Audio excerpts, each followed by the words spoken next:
मैं चाहता हूं कि प्रधानमंत्री और सारे मुख्यमंत्री ये मिलाकर एक टीम हो जो देश को आगे चलाए।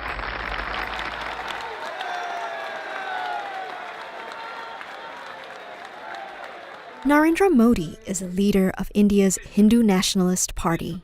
The Bharatiya Janata Party, or BJP, is predicted to be a strong favorite in national elections. New York Times correspondents provide a profile of the man who may be India's next prime minister, beginning with his controversial past.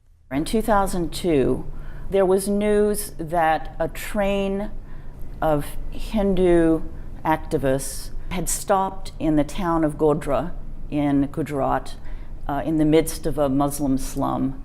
One of the cars was set on fire and 59 Hindus died ghastly deaths.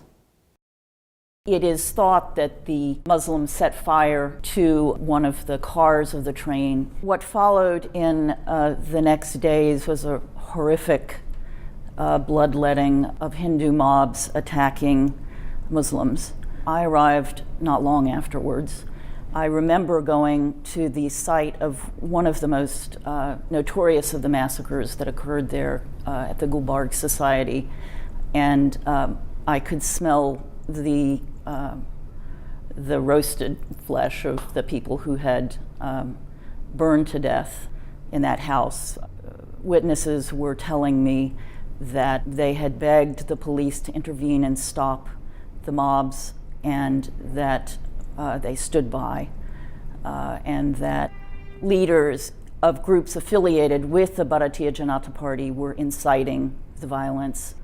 A couple of months after the violence, I went back to Gujarat because I wanted to find out more about what had actually happened. I interviewed the Chief Minister of Gujarat, Narendra Modi. I asked him if he had any regrets about what had happened in his state in that period. Women were openly raped.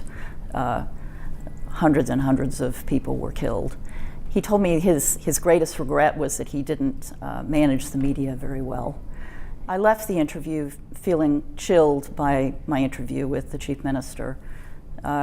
He had not shown any regret or expressed any empathy for those who had been slaughtered in his state on his watch.